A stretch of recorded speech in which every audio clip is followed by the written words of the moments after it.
Déjeme iniciar la enseñanza de hoy con esta pregunta. ¿Qué sabe usted de Judas? ¿Qué viene a su mente cuando escucha el nombre Judas? Ya por ahí hablaron traición.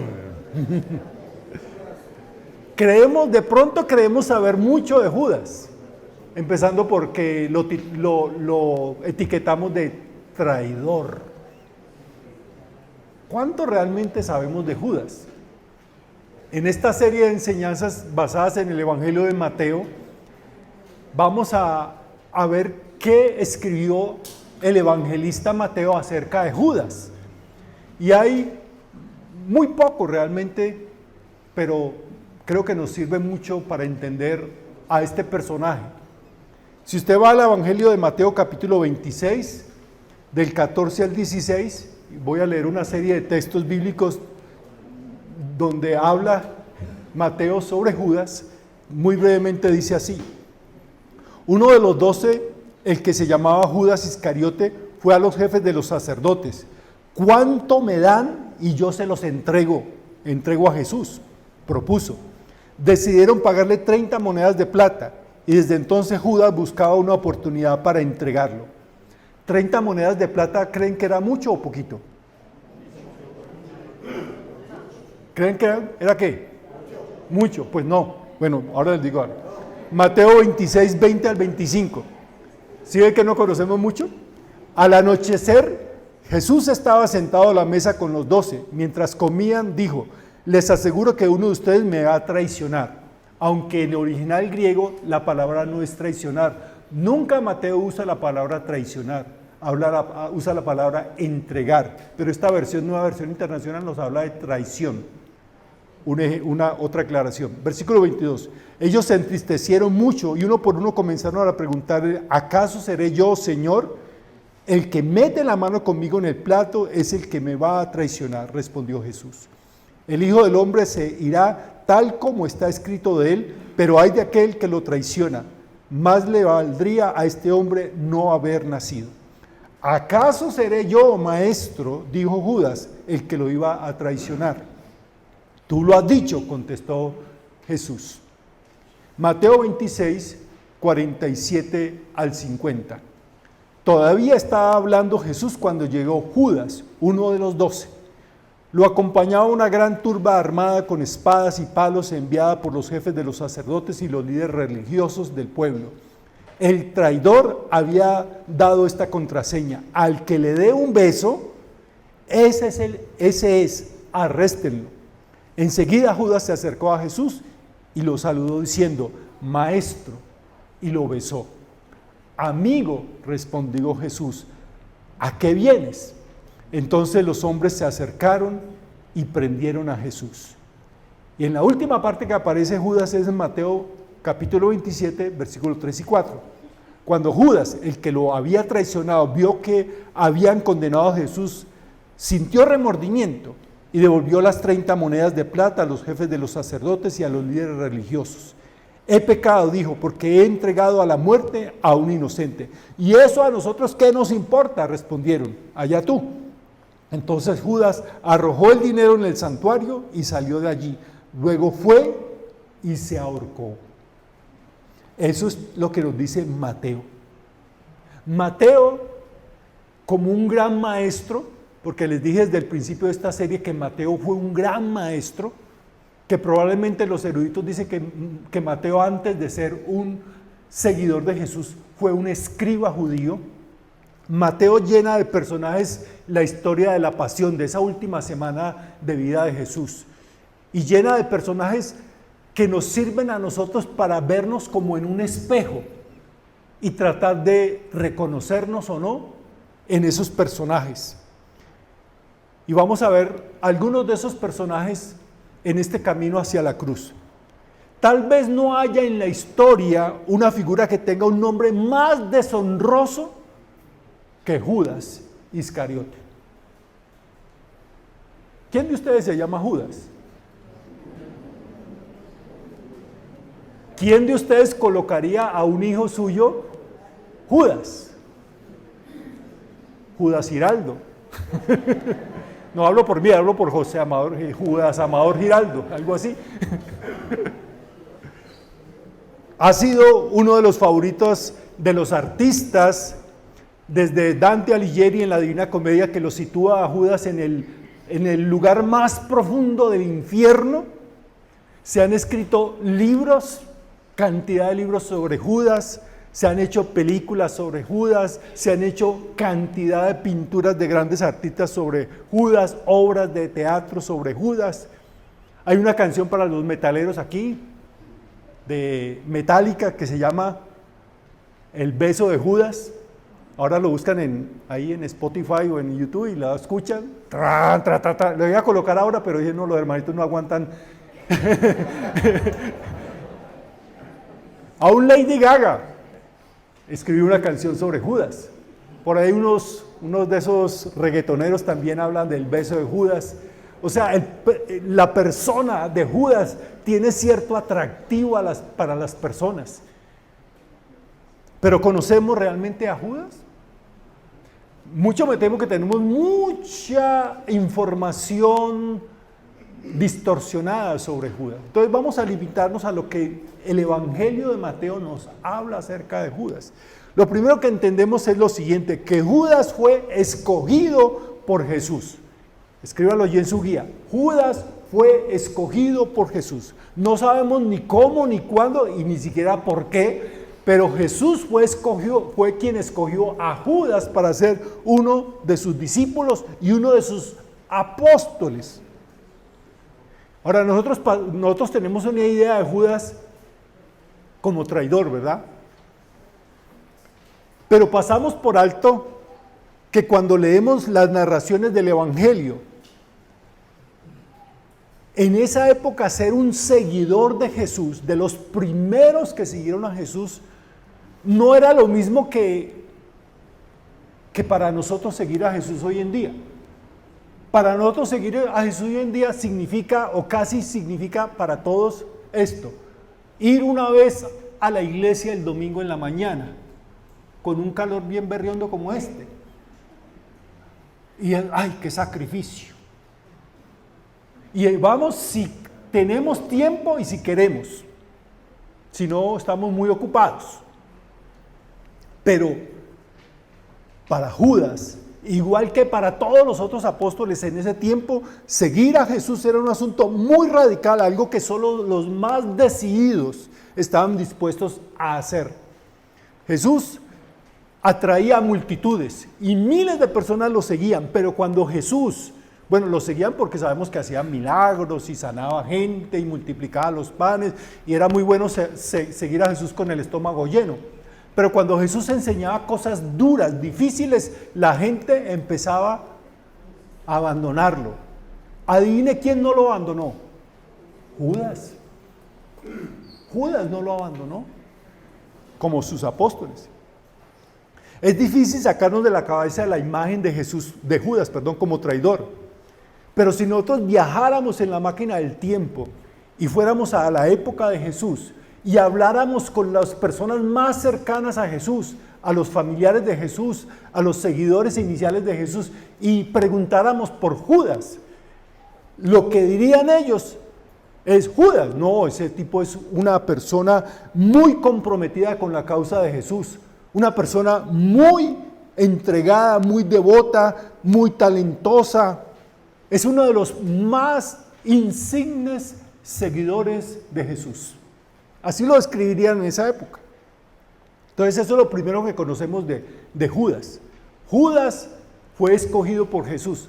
En segundo lugar, Judas fue capacitado y enviado por Jesús. Judas fue capacitado y enviado por Jesús. Durante 3 años Judas estuvo siguiendo a Jesús, y no como un mero espectador. Judas siguió a Jesús, igual que los otros discípulos, para ser alguien que estaba presenciando, aprendiendo de Jesús, porque llegó a ser uno de los 12 apóstoles de Jesús. Y como uno de los 12 apóstoles de Jesús, Judas fue capacitado Hoy diríamos empoderado por Jesús y enviado con una misión. ¿Cuál misión? La que encontramos allí en Mateo capítulo 10, versículos 7, 8. Esto es lo que Jesús le dijo a los apóstoles. Después de pasar un tiempo capacitándolos y llenándolos de entusiasmo, les dijo lo que debían hacer. Dice, donde quiera que vayan, prediquen este mensaje. El reino de los cielos está cerca. Sanen a los enfermos, resuciten a los muertos, limpien a los que tengan alguna enfermedad en la piel, expulsen a los demonios. Es decir, Judas hizo ministerio en el nombre de Jesús y no cualquier ministerio. Les aseguro que ustedes quisieran tener un pastor como Judas. Un pastor que haga milagros, que sane enfermos, que resucite muertos, que predique el evangelio. ¿No les gustaría tener un pastor así? Les aseguro que a ustedes les iría mejor con un pastor así, como Judas. Si usted conociera a Judas, estaría convencido que había pocas personas en el planeta tan comprometidas con el reino de Dios como Judas. Y también estarían de acuerdo con las otras personas que lo conocieron en esa época, que su compromiso era tan grande que ellos confiaban en Judas. Es decir, para la gente de esa época, Judas era no solamente una persona comprometida, sino confiable, tan confiable y comprometida que lo hicieron el tesorero del grupo, ¿verdad? El honor de ser tesorero del grupo. Sin embargo, y aquí viene lo dramático, sin embargo, a pesar de Judas haber sido escogido por Jesús, haber sido encomendado, capacitado por Jesús, ser una persona comprometida con la causa de Jesús, ser un predicador del evangelio que hizo milagros, a pesar de ser una persona confiable, con todas esas cualidades, entregó a Jesús. Y ese es el tercer punto. Judas entregó a Jesús. Y la primera pregunta que uno se hace cuando lee eso es, ¿y por qué lo habrá hecho? ¿Por qué lo hizo? Y esa es la pregunta que nos hemos hecho durante 2000 años. La verdad es que no sabemos a ciencia cierta por qué Judas entregó a Jesús. Hay, eso sí, cantidad de teorías y teorías de conspiración. Hay mucha gente que se ha inventado razones. Pero Judas fue aquel que dijo, como lo leíamos ahora en Mateo 26:15, ¿cuánto me dan? Y yo les entrego a Jesús. A primera vista, la motivación de Judas fue ¿qué? Económica. Aparentemente. Las palabras de Judas son horrendas, horrorosas. ¿Cuánto me dan?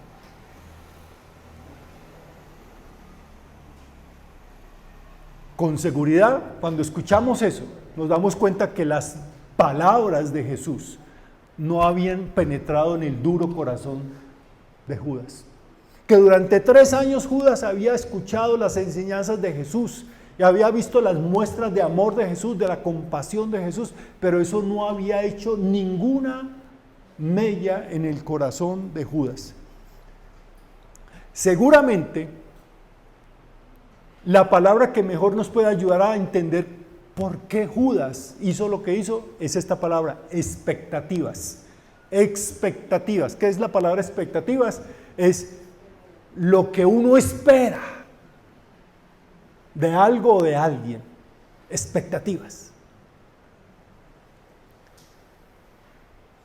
Judas pudo tener expectativas políticas, pero a Jesús no le interesó nunca la política ni la necesitó. Y eso siempre me pregunto yo, si nosotros somos seguidores de Jesús y Jesús nunca necesitó la política, ¿por qué creemos que la iglesia necesita la política? Si Jesús no la necesitó, nosotros tampoco deberíamos necesitarla como iglesia. Jesús no le interesó la política. Judas de pronto tenía expectativas políticas. Este es el que nos va a llevar al poder. Pero a Jesús no le interesó para nada la política. No le interesó buscar poder político. o expectativas económicas. Jesús nunca tuvo propiedades, no se lucró de su ministerio. Jesús mismo lo dijo, yo no tengo dónde recostar ni siquiera mi cabeza. O sea, no tenía ni una almohada, pues. Y Judas parece que sí tenía expectativas, ¿qué?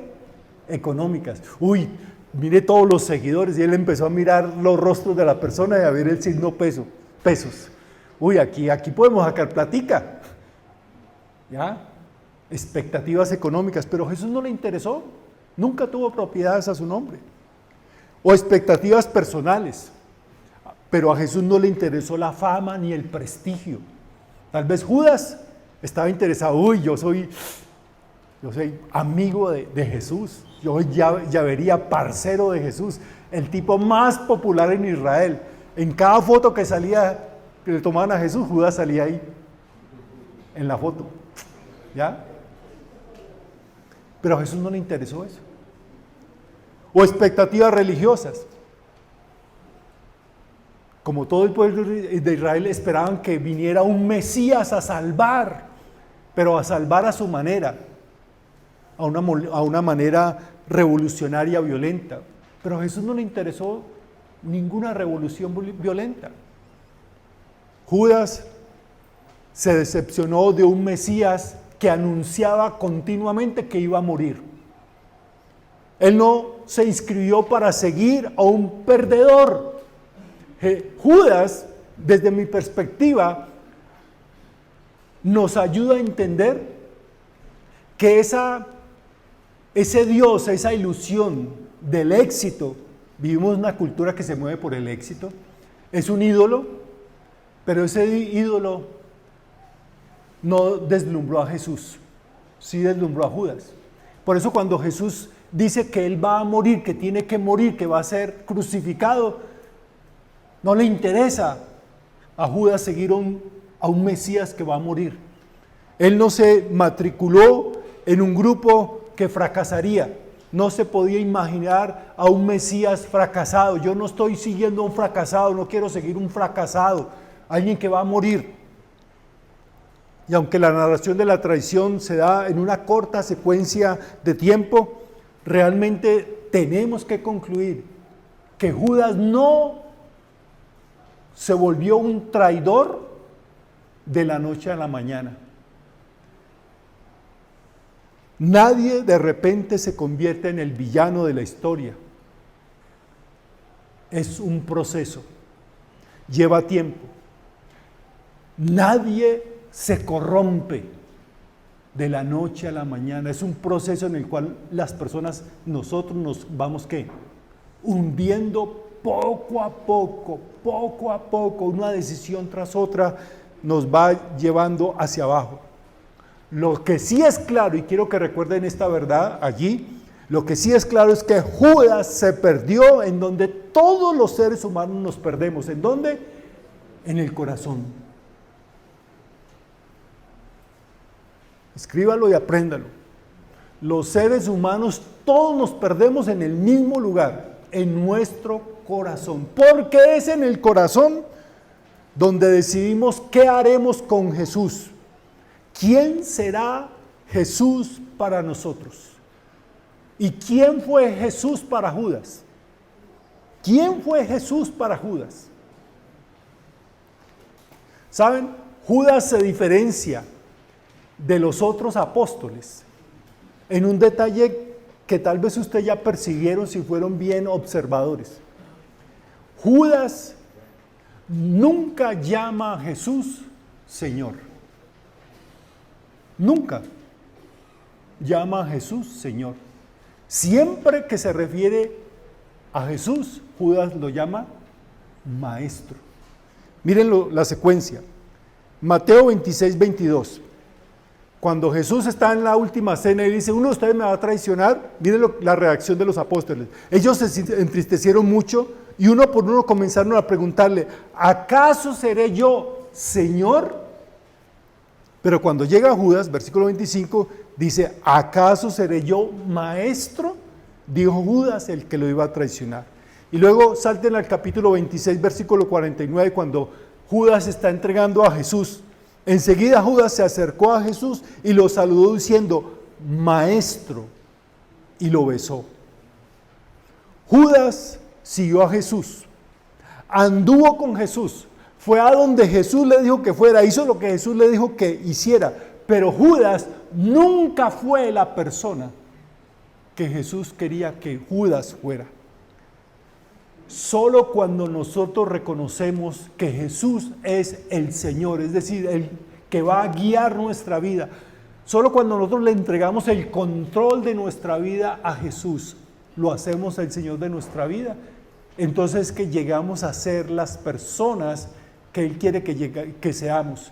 Solo cuando nos rendimos ante Jesús y le decimos, tú no vas a ser un maestro más, un líder religioso más, tú vas a ser el Señor de mi vida, quien controla mi vida. Allí realmente Jesús es verdaderamente Jesús. ¿Quién era Jesús para Judas? Un simple maestro, una oportunidad de brillar, de sacar dinero, de conseguir fama y prestigio, pero Judas nunca entregó su vida completamente a Jesús. Por eso yo quiero preguntarle en este momento, ¿qué tan cerca lejos está de ser usted como Judas? ¿Quién es Judas para usted? ¿Quién es Jesús para usted, perdón? ¿Quién es Jesús para usted? ¿Un maestro, un líder religioso, un arreglaproblemas, al que acudo cuando tengo problemas, pero no más? No es mi Señor, es el que me arregla todos los problemas y me saca de líos. Si Jesús no es su Señor, muy fácilmente venderá a Jesús por menos de 30 monedas. Pero la historia de Judas, y con esto voy cerrando, la historia de Judas no es realmente la historia de Judas. La historia de Judas es la historia de Jesús, porque es el personaje realmente de la historia. Y por eso, en cuarto y último lugar, Judas fue amado por Jesús. No olviden nunca esto. Judas fue amado por Jesús. Fíjense en la escena del arresto de Jesús en esa noche en el huerto de Getsemaní. Jesús sabía que sería traicionado por uno de sus seguidores y sin embargo le demuestra un amor increíble a Judas. Eso de pronto nos ayuda a entender a nosotros cuando Jesús nos pide que amemos aún a nuestros enemigos y les hagamos el bien. ¿Recuerdan que eso es lo que Jesús espera que nosotros hagamos? Amen a sus enemigos y háganles el bien. Porque nosotros decimos, no, pues es que yo, no es que odie a esa persona, no me la paso, pero si se está ahogando, yo no lo voy a salvar. No, es que el mandato de Jesús es, hagan el bien, aún a esos que le hacen el mal a usted. Pero entenderíamos mejor qué significa amar a nuestros enemigos y hacerles el bien. Cuando vemos a Jesús haciendo lo que hizo por Judas. ¿Qué hizo Jesús por Judas? Mire, primero lo invita a participar en la cena de Pascua. Cuando él le dice a los apóstoles, vamos a tomar la cena de Pascua. Pero Judas no. ¿Jesús dijo eso? No, todos. Invitó a los 12. Luego le lava sus pies. Esos pies que acaban de irlo a vender, a traicionarlo. Y aún así Jesús se agacha ante Judas y le lava los pies. No conforme con eso, le muestra el amor diciendo, bueno, sentémonos a la mesa, pero Judas allá en el rincón. ¿Dónde sentó Jesús a Judas? A su lado. A su lado. Luego habla con él en privado con una muestra, como una muestra de ese amor que quiere tocar el corazón de Judas. Cuando Judas le dice, ¿seré yo maestro? Judas no le dice, oye, hagas el bobo. Jesús no le dice, haga el bobo, mijo. ¿Ya? Jesús le muestra su amor. Comparte el pan y el vino con todos, incluido Judas. Cuando está en el huerto de Getsemaní, ve a un grupo de gente que viene encabezado por Judas y el Señor sabe a qué vienen. Y sin embargo lo deja que se acerque y lo que lo bese. ¿Qué tan cerca de usted deja venir a un traidor, a alguien que le ha faltado a usted y lo ha decepcionado? ¿Qué tan cerca lo deja llegar? A metros decimos, ¿no? Con usted a metros. Pero Jesús lo deja que se acerque tanto que lo bese. ¿Y cómo lo llama? Amigo. ¿A qué vienes, amigo? No le dice como diría Camilo, ¿a qué vienes, faltón? Hágase. Ahora miren, eso nos enseña lo siguiente. Usted y yo no necesitamos ser perfectos para ser amados por Dios. Usted no necesita ser perfecto para ser amado por Dios. Si Dios amara a los perfectos, ¿a quién amaría? Bueno, aparte de mí, no. A ninguno de nosotros.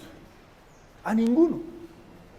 La gracia siempre persiste, no se rinde. Todo eso que hace Jesús es la demostración que la gracia de Dios no se rinde, persiste, siempre busca atraernos a Él. La gracia del Señor siempre da una nueva oportunidad. ¿La aprovechará usted hoy? Ahora bien, y esta es otra verdad. La verdad es que la gracia de Dios nunca se da por vencida. La gracia de Dios nunca se agota. Pero escuchen la otra verdad, por favor. La gracia de Dios es inagotable, pero no es irresistible. Diana, ahí está la respuesta que usted me hacía el miércoles. La gracia de Dios es inagotable, pero no es irresistible. Todo lo que hizo Jesús para atraer a Judas. ¿Pero Judas qué? Lo resistió. Todo lo que Jesús intentó para traerlo a Judas, Él lo rechazó. Judas no se entrega a la gracia, se entrega al remordimiento. No toma el camino del arrepentimiento que lleva al perdón, sino que toma el camino de la autoconmiseración que lo lleva a la total perdición. ¿Ven? Le pregunto, ¿por qué se condenó Judas? Porque traicionó a Jesús, no.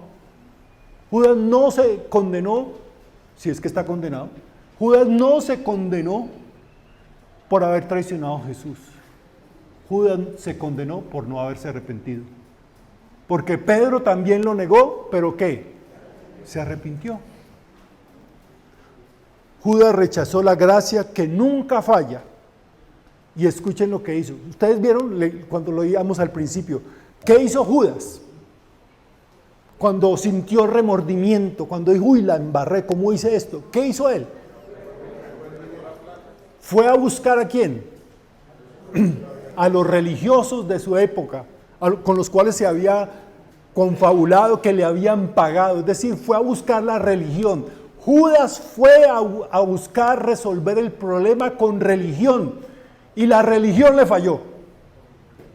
Porque ellos le dijeron, ese no es problema de nosotros, mijo. Allá usted. La religión siempre falla. Jesús nunca falla.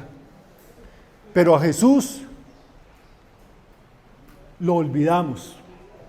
Preferimos la religión. Creemos que con la religión arreglamos los problemas. El problema del pecado. La religión no arregla el problema del pecado. Como a Judas, la religión nos falla, pero Jesús nunca falla. Esos mismos líderes religiosos que usaron a Judas le dieron la espalda cuando más lo necesitaba y en vez de ayudarlo a acercarse a Dios, lo ayudaron a una condenación eterna. Entonces, ¿qué nos enseña esta triste historia de Judas a quienes seguimos a Jesús? ¿Qué nos enseña? Porque eso es lo que quiere Mateo cuando nos presentan estos personajes. Quiere decirnos, bueno, ustedes que son seguidores de Jesús, aprendan de Judas. Y yo les dejé ahí 3 preguntas para que reflexionemos cada uno de nosotros. La primera, ¿a qué Jesús estoy siguiendo? Lo primero que me enseña la historia de Judas es tener claro a qué Jesús estoy siguiendo. Judas estaba siguiendo a un Jesús, al Jesús que a él le convenía, que él quería, no al Jesús verdadero. Muchas veces queremos que Jesús sea para nosotros lo que nosotros queremos, no al Jesús verdadero. Queremos a un Jesús que nos arregle los problemas, que esté con nosotros, nos cuide, que nos diga cuál es el número de la lotería, del chance para ganarnos, que nos haga felices, nos llene de prosperidad. Pero cuando Jesús nos dice, hagan esto, no. El miércoles en el grupo de conexión decíamos, queremos que Dios nos bendiga. Queremos recibir las bendiciones de Dios, pero no queremos recibir las órdenes de Dios. Que Él se meta en nuestra vida, sí, para bendecirnos, pero no para decirnos lo que debemos hacer. Cuando Jesús nos dice, bautícese, no, yo no me bautizo. ¿Por qué? Porque es mi vida, yo veré. Pero eso sí, Jesús, dame bendiciones, ayúdame. ¿A qué Jesús estoy siguiendo? El problema de Judas empezó allí. No tuvo claro quién era el Jesús a quien seguía. Segundo, ¿por qué lo estoy siguiendo? ¿Por qué estoy siguiendo a Jesús? ¿Porque me conviene? ¿Para recibir sus bendiciones? ¿O para que transforme mi vida y me haga una nueva criatura? Tercero, ¿hasta dónde estoy dispuesto a seguirlo? ¿Hasta dónde estoy dispuesto a seguir a Jesús? Judas siguió a Jesús hasta cierto punto. Hasta cuando Jesús empezó a hablar de muerte, hasta ahí llegó Judas. Dijo, no, yo no me voy a comprometer con un Mesías que esté hablando de muerte. ¿Hasta dónde está dispuesto a seguir a Jesús? Y por último, ¿qué hago si le fallo a Jesús? Siga el ejemplo de Judas. No siga el ejemplo de Judas, perdón.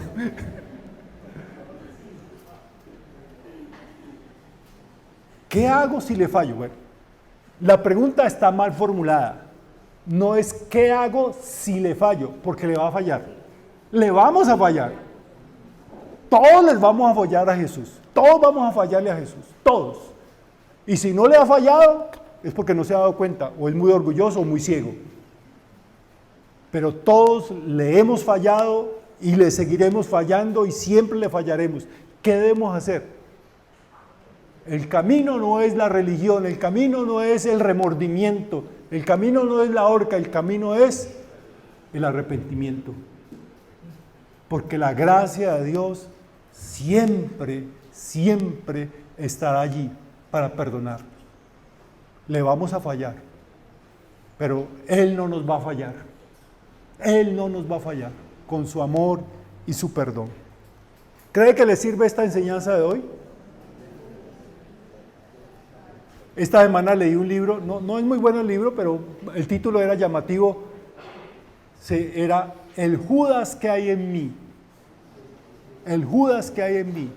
La tesis del escritor es todos tenemos un pequeño Judas, o de pronto muy grande, un Judas dentro de nuestro corazón.